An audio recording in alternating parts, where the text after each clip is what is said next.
Welcome back to the Self Love Lifestyle Podcast. This is my first podcast of 2024. And my podcast in the past couple of years, maybe the past few years, has been uh, consistently sporadic. In that I do not always dedicate time to consistently create episodes, though when I have Instagram lives or uh, free offerings, Zoom calls, I will repurpose them into the podcast for you to listen to.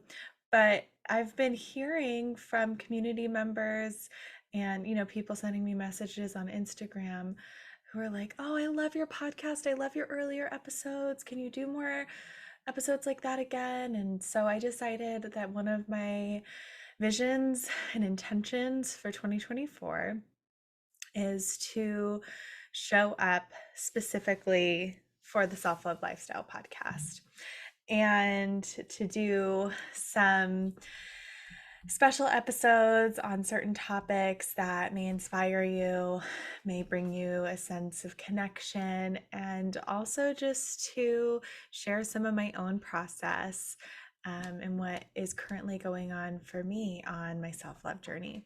So, with all that being said, I want to just start with just a little life update on what I've been up to so far this year, and both in my personal healing self-love journey where I'm at that never-ending spiral, and where I'm at in professional work and what's happening next with the self-love lifestyle. So I am at the end of 2023 experienced a pretty big shift and drop down into my healing journey. It felt like, and I've had this experience before, and maybe you can relate to this. Often in healing, I get to a deeper level within myself and my awareness of myself and my awareness of my wounds and shadows and what I'm working on and what I'm healing and how I'm holding myself back and all of these things. I have new awakenings, and then I feel like, oh, okay, I have this now figured out. Like I have new footing, I'm standing on solid ground, and then it's like a trap door opens up beneath me and I'm dropped into another level where I'm like, oh my goodness, what am I looking at now? What is going on? And so that happened. That happened yet again. And thank goodness at this point, like I've gone through the healing spiral enough times now where I understand when that happens that it's actually a gift, because I know that I'm going to learn so much more about myself, and I will have so much more to offer people, because the deeper that you go within yourself, the more resources you have to offer others, not only as like a leader and guide, but just as a person and as a friend and as a community member. So I had a situation, and I'm not going to get into the details because it is so personal, it is so tender, and if I were to share everything in full detail, it would be very disruptive to some relationships in my life. So I will just say this, that I had some challenging circumstances happen in my family over Thanksgiving, and what resulted in some really big confrontation, blowout fights, which I am realizing is one of, and you can all, I'm sure some of you will be able to relate to this, one of the ways in which, if we're in family dynamics where things are just brushed under the rug and shoved into closets and not talked about, it ends up just blowing up and coming out sideways. And that's in my family of origin been a recurring experience. And so that happened yet again. And what's amazing is that, since I'm on a personal development, healing, spiritual self-love journey, now when these things happen, I have so many more resources. So I'm like, okay, you know what? I don't have to match this energy.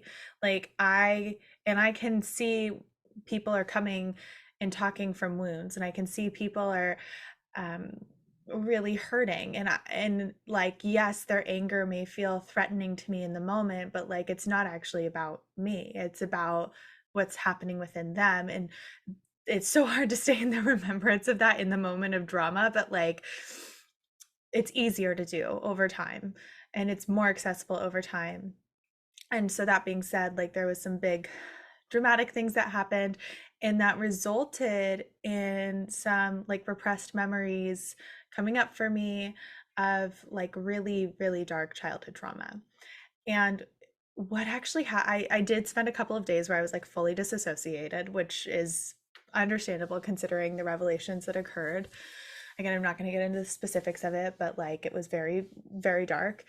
And what ended up happening is like even though I was like disassociating, which for me the experience feels like I'm like somewhat detached from reality, like it's a little bit of a like trippy feeling, and I know what it is, right? So I'm like, okay, like actually this is fine, and this is something that has been a coping mechanism for me from that young childhood age when like I didn't have tools, I didn't have resources.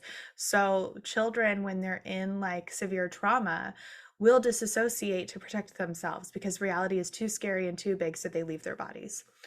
And this isn't just something that we're born with, it's a tool that we create often in childhood. So I've known this experience and it's not an experience I have often, but I was like, okay, I know what's happening. And like, I know how to bring myself back into my body and I know how to move through this.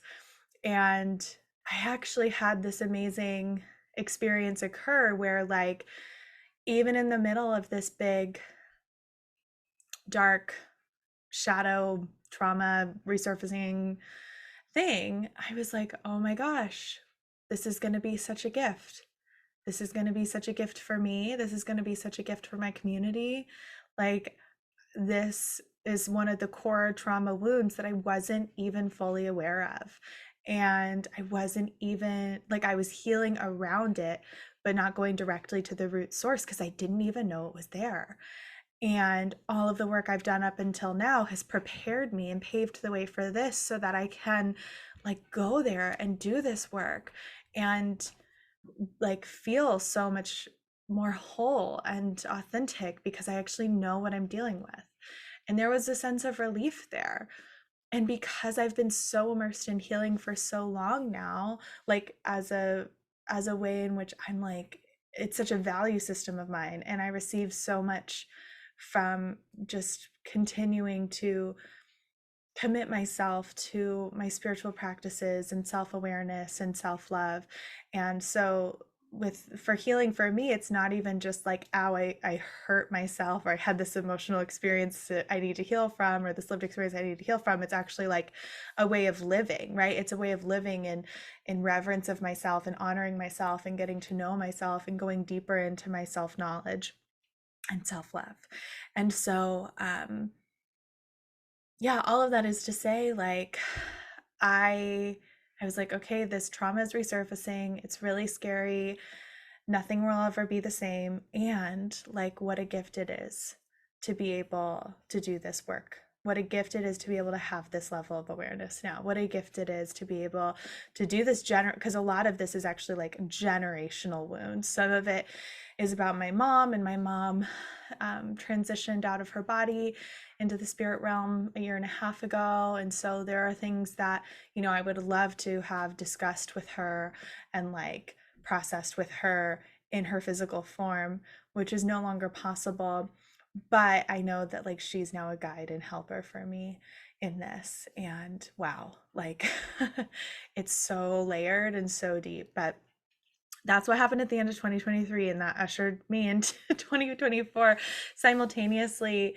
Around that time, like a little bit before all of this surfaced in my own journey and stuff with my family, I ended up finding a training that just really resonated with me.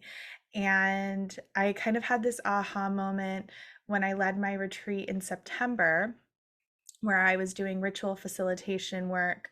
And the whole retreat, it was self-love, but then it ended up being like a whole reclamation of divine feminine ceremony. And it was like so transcendent for me because I was doing energy work as I always had done before, except suddenly I was like seeing goddesses around the participants. And I was like, everything just felt so ceremonial. And like I'd never been more like in touch with my intuition or like had visions like so clearly. And I think it's because I spent all of last year doing the guided rituals membership. And so I've just been like showing up as a leader in that way more, not just in my own personal life, but like showing more of myself, of that part of myself and that part of my spirituality to you and our community. And I think all of that meant that like there was this beautiful experience for me as a leader at the retreat where like I just was like, oh my gosh, this feels really big, this feels really different. Around that time I found a priestess initiation training, which is a pathway to becoming an ordained priestess. Now, like if you've been following me for a while, you know that I grew up in ceremony with my great uncle Heyoka, who was a renowned medicine man and shaman.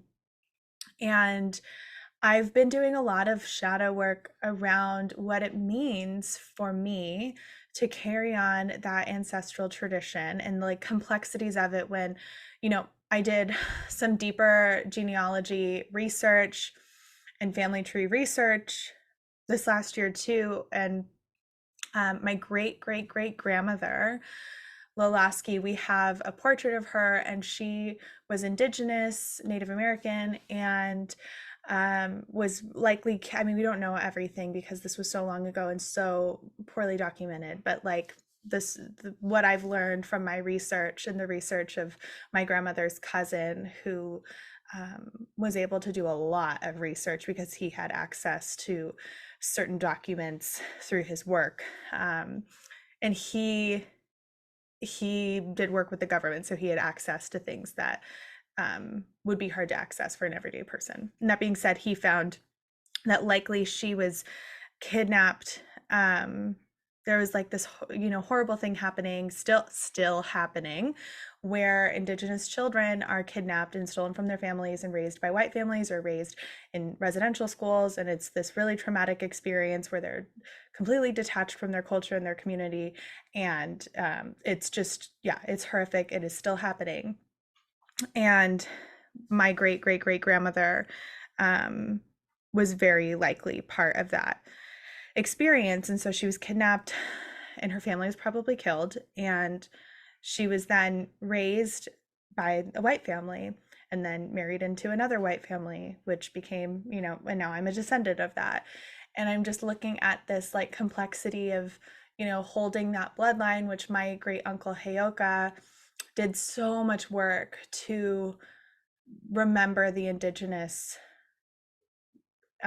spirituality and ancestry, and worked with so many different people and different tribes to like really remember and recall that into our bloodline. That being said, some of the work that I'm doing, which is so important for all of us to do, especially those of us who are of like European descent, those of us who have ancestors who are colonizers, is looking at like, yeah, our ancestors caused a lot of harm. And I mean, I think this is true of any bloodline. Like there are going to be people in your ancestry who were amazing and people in your ancestry who were very wounded and did very harmful things. And both things can be true. And it doesn't necessarily mean one thing or another about you, but it's really important if we're doing generational healing to recognize this and do that shadow work and see if any of that violence or that trauma lives within us. And there's so much more research coming out all the time about how trauma and traumatic experiences are passed through our DNA, and research about how beautiful revelatory spiritual experiences are passed through our DNA. But that being said, you carry so much within you. And so I've been really curious about exploring that within me to ensure that, like, yes, what my great uncle brought forward in from our family is like real and true. And also, like, I have this whole other side of my ancestry that is of European descent, and how can I go back to what like predates colonization and what predates the Abrahamic religions and Christianity, to understanding like I know I have ancestry in Scotland, the Ogilvy clan, who were there before the Romans, right? And so this is like pagan Celtic work. And how can I call forward that in order to like heal some of that bloodline that has been really, yeah, removed for so long? Okay, so all of this is to say, like, if you've been doing rituals with me, I try to be as careful and cautious as possible to not appropriate, so that I'm using tools that have been directly passed forward to me or tools that are universal. Like, you can find smoke cleansing in every culture around the world, and the smoke cleansing that I do are herbs that I grow myself in my garden, and crystals and sacred earth gems are used around the world.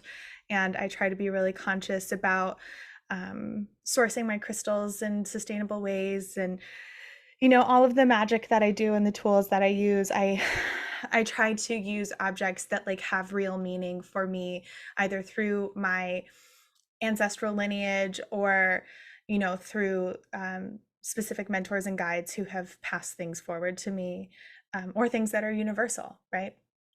And I would love to encourage you to do the same. I think it's a really empowering experience, and part of that is the shadow work.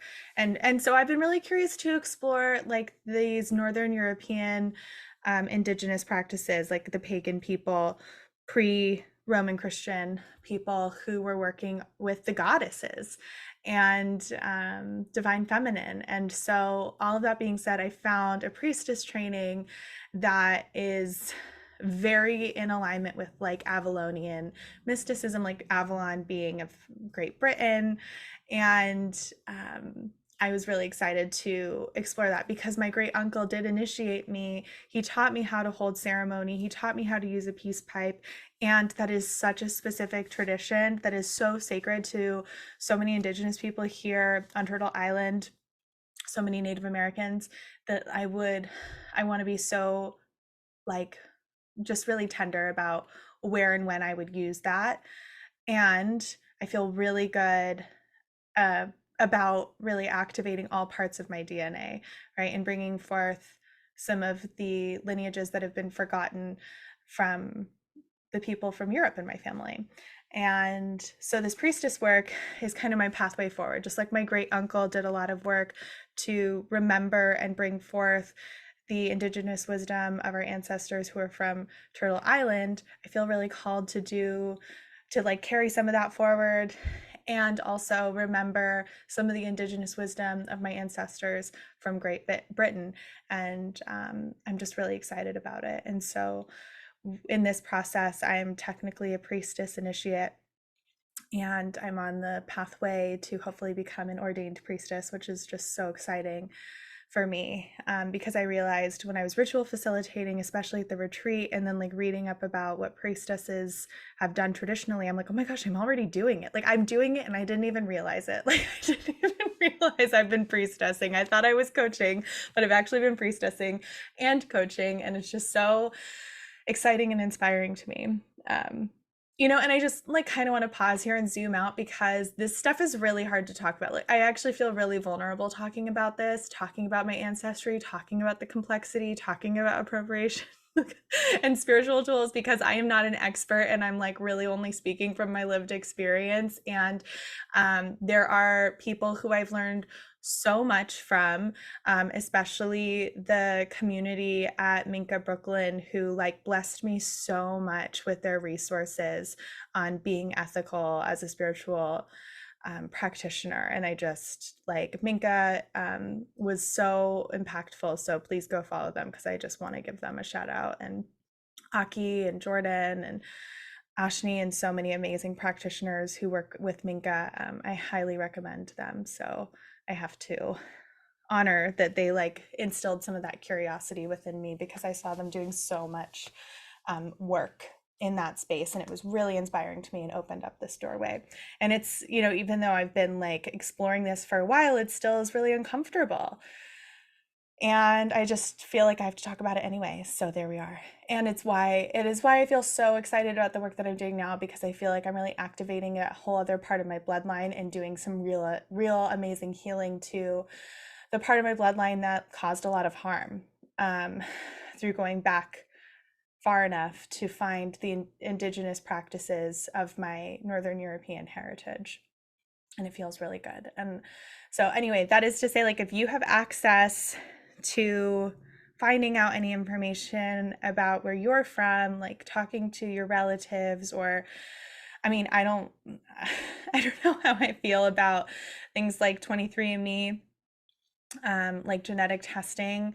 I've done it, and in the research that I've done, I found that actually, like, there are a lot of things that they don't have access to testing. A lot of tribes around the world, and like indigenous people around the world, they just don't have access to their blood, because obviously people who have been so harmed like would not want to just willingly give over their blood to be tested. So yeah, it makes sense. And also there are certain lines that are only passed through, like, I don't know the science of it, but they're not going to show your full spectrum of your genealogy, only the information that they have. So there might be things that are left out, but at least you'll have like a starting point. And if that's something that interests you, you can definitely check that out. But you certainly don't have to. You can also talk to family members, and then even just doing like family tree research online, like even just Googling your grandmother's name or your grandfather's name. If you have records, like you might find old newspapers, you never know. So it's worth pursuing to just see what you can find. Because in spirituality, yeah, it's a really interesting time to be in this space, because there's so many conversations about what it means to be like ethical, and what it means to be like when you're appropriating other cultures. And I don't know, like, I don't have a perfect recipe for not causing harm. I think that a great place to start is just to look at your own bloodline and go back as far as you can. So that's actually some of the work that we're doing in the Ritual Facilitator training program that I'm doing right now. And this was a request when I started doing guided rituals back in 2020. And then I created the membership last year that now is a library of over 100 rituals. I started having requests from community members who were like, I want to lead like guided meditations and guided rituals for my clients. Like, how do, can you give me more information on that? Or where did you learn that? And I didn't like learn it in any one place. As I said, I've had so many influences, one of them being my great uncle, but also just like so many of the amazing mentors and trainings and communities I've been part of, have influenced not even like things, probably things I'm not even conscious of, just by virtue of being in this space. And my mom was a yoga teacher, and, being immersed in her community. And, I've just picked up so much along the way and integrated it in different ways. But the guided rituals, I love them so much because they are universal. Like, the practices that we do in guided rituals membership are so universal and so adaptable to like any spiritual or religious belief system. And so with the Ritual Facilitator training, what I empower people to do in this is to like learn our guided ritual framework that I feel pretty confident about in terms of like its adaptability, considering I've done literally hundreds of rituals with hundreds of people. And to then infuse their own essence, their own authenticity, their own lineage into the work, so that it feels really authentic and exciting to them. So at the time of recording this episode, we are halfway through the Ritual Facilitator training that I started at the beginning of this year. I did one in the retreat in September too, but this is the first time I'm doing it online as a 9-week program. And so I definitely have some demand to do it again. So stay tuned if that's something you're interested in. I'll probably open it up again in the spring, like maybe, I don't know, April, May or something in there. But we do so much of that. So if that's something you're interested in exploring in a container like of support, where you can ask questions that feel uncomfortable and you can have support and community doing this work, then I highly recommend checking that out, because you'll also be able to have a whole new wealth of resources and tools to offer clients or your community or your family, or just use in your own spiritual practice. It's like a spiritual initiation of your own creation. it's really magical, and I'm really excited about it. And so I guess kind of to circle back, like when I started doing this priestess work, it really just felt like a like aha moment for me because I was like, I've been doing this. Like this is already the work that I'm doing. So I get to kind of just make it official. I get to go deeper into understanding divine feminine work as it's been remembered from like Avalonian ways and where my ancestors lived and how cool that is for me. But this specific priestess training like has people of all different backgrounds, and again, like so much of it is universal in terms of the divine feminine work because people all around the world up until 2000 years ago worshipped the divine feminine. So it's pretty amazing to be able to um yeah, sit in that remembrance and sit in that remembrance with a group of people from so many different places and lived experiences and family backgrounds. So that's the update of the self-love lifestyle work. I'm not like, I feel like I'm really on the edge of something new. Like, obviously, I'm doing this new priestess training that will inform the work that we're doing with the self-love lifestyle. But I feel like there's just something that's like, it feels like a bud. This is what it feels like. Like, in my, I'm a gardener. And so sometimes I let like weeds grow because I'm just curious to see what they're going to turn into. So sometimes there will be a bud on something that I've just like, that's just popped up. And I don't even know what color flower it's going to be. I don't know what kind of flower it's going to be, what texture. And then it opens and it's surprising and it's so fun. Sometimes the weeds grow and like they're literally just like, they're not a flower or anything like, unique and surprising. It's really just like a weed, but sometimes it's like I've had like hollyhocks pop up and I didn't even know were there, which is like so beautiful.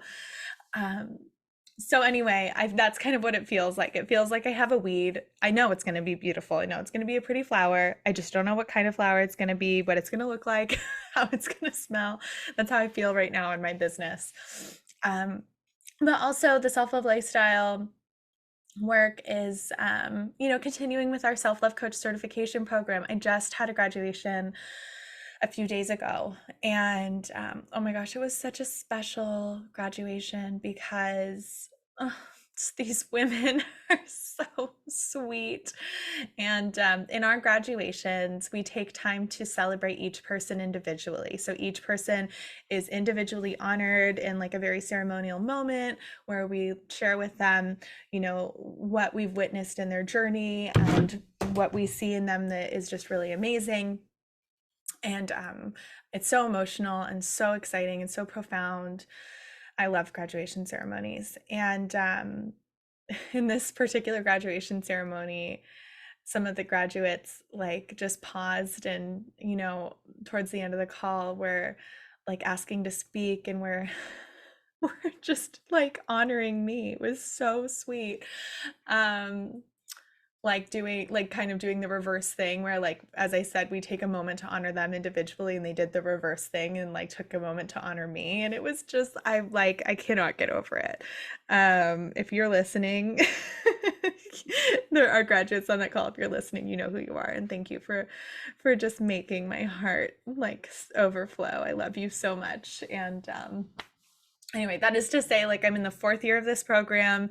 And at that graduation, one of our community members asked, how I feel now compared to like when I started the program. And like what has been coming forward for me a lot is just, it's like surprise and delight. Like I just had no idea what I was getting myself into and how wonderful it would be and how successful it would be and how life-changing it would be for so many people. And I just have so much gratitude for that. And it just feels so purposeful and magical. And so that is continuing to unfold. I'm going to be re-recording some of the course content just because some of it I feel like needs a little updating. Like I launched the course in 2020, so some of the videos are still like so good from 2020, but as I'm watching them, I'm like, wow, I look different.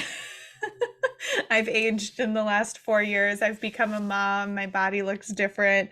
I maybe talk differently. I've done like a whole new level of healing. So I want to re-record some of it just by virtue of, and I've been re-recording some of it. Like I re-recorded some every single year. I've updated some videos, but that's on the plan for this year. Yesterday, I just had a videographer come over and batch record a whole bunch of content for um, our for social media and some of our informational videos and like video invitations for our program. So that was really fun, and I'm hoping to do more of that this year. And I am hoping to do like some in-person work. Um, where it stands right now, like things are still kind of in flow and unfolding, but it's all about the space. It's like finding the space is the hardest part for me. So, or has presented to be like the challenge, and so I'm kind of just waiting for the right space to present itself, and being that I have a 2-year old who I still breastfeed to sleep.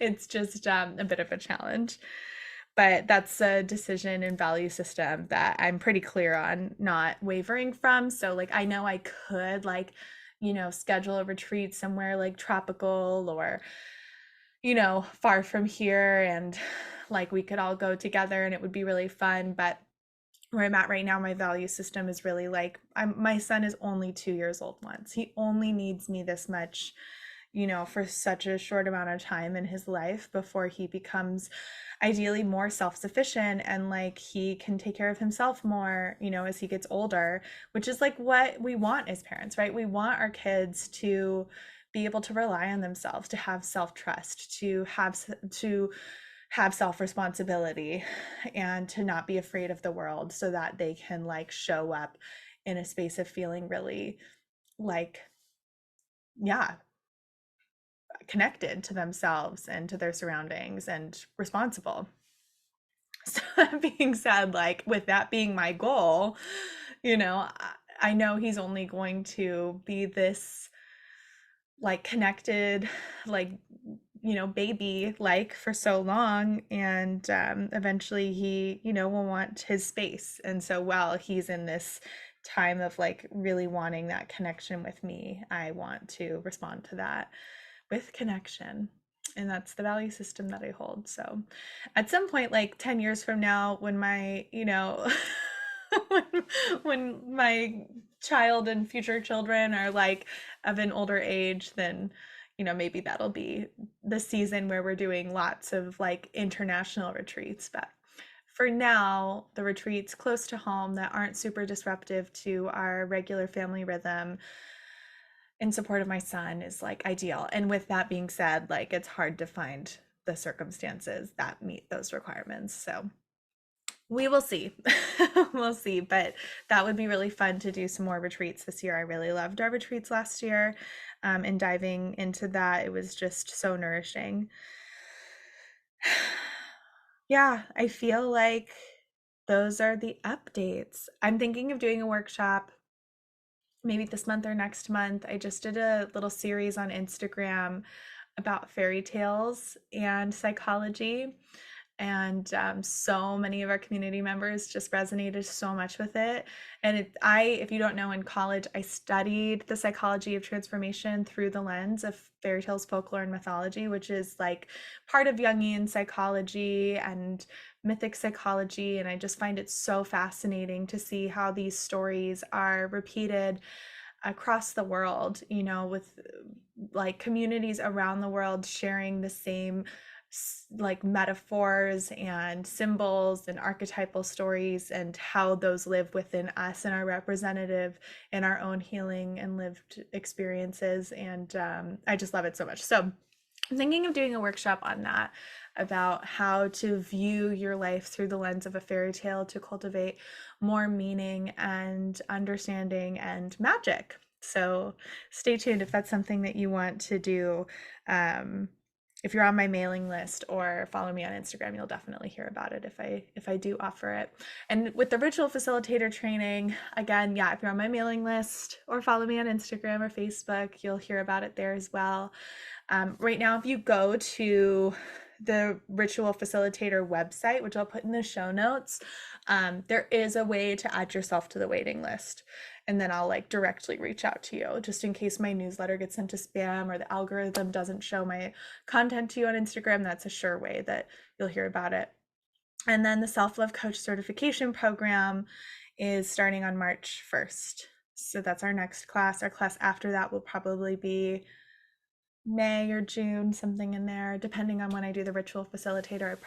I launched both of them in January. Like I did a January 1st self-love coach class, and then I did January 11th ritual facilitator class, and I feel like I would rather space them out like a month rather than just a week. So yeah, I that's all in flow. There are some business owners who plan 4 months in advance or a year or two in advance, and I am a business owner who is in flow, and each month unfolds with surprising magical things. That's just the way that I like to live my life. But yeah, it keeps me on my toes, and it keeps you on your toes, I assume. And if you're interested in the guided rituals membership, and looking at what that is, there's a free trial always available. It's 7 days. And then if you want to stay on, if it vibes with you, if you like adding that into your spiritual practice, it's literally $1.11 roughly per month. It's pretty, I'm sorry, $1.11 per day. It's $33 a month. So it's pretty easy to fit into your budget if it's something that you want to prioritize. All right.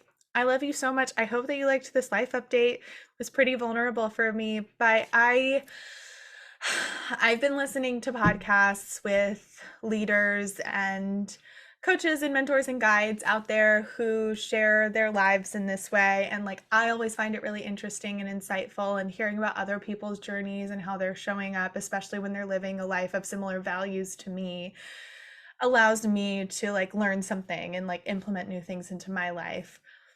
And so I guess my hope is that you have a similar experience where, maybe something I've shared about my personal journey, my healing, how I'm like some of my thought process, in my self-love journey might be insightful and helpful to you. Or maybe it just feels like you're hanging out with a friend and catching up, because yeah, this is very similar conversations that I have to my friends. So anyway, I love you. Thank you so much for listening. And I would love to continue this conversation. So if you have anything that you want to share, any resources you want to share with me, anything that you think might be exciting to connect about, feel free to send me an email, melanie@melaniemonaco.com, or connect with me on Instagram or Facebook at the Self Love Lifestyle. And I would just love to hear from you. I've realized as a business owner, especially when I'm in like other communities, that I like when I'm in other communities that are like big, even if like I love the content and I love the vibe, when like the person spearheading the community, like the person who's the creator of it, isn't like actively having conversations with the community members, like responding to Facebook posts and Facebook groups, or like, maybe they have assistants who respond to their DMs, or, like automatic responses to all their DMs, or they don't respond to their DMs at all. Like it really like I've noticed it like rubs me the wrong way, not because I'm judging them, because like good for them for having clear boundaries and like living life on their terms. Like I totally respect that. I realized it rubs me the wrong way because that's not how I want to do business. Like one of my favorite things about business is having those conversations with you all. So that being said, yeah, that's something I've learned recently. And it's just so interesting because I'm like, wow, like so many people show up so differently in their businesses. And maybe this will change over time for me, but like, I just can't imagine a world in which I wouldn't want to like have these conversations with you. And a world in which I would want my business to grow like so like vast, where I wouldn't be able to have these conversations with you.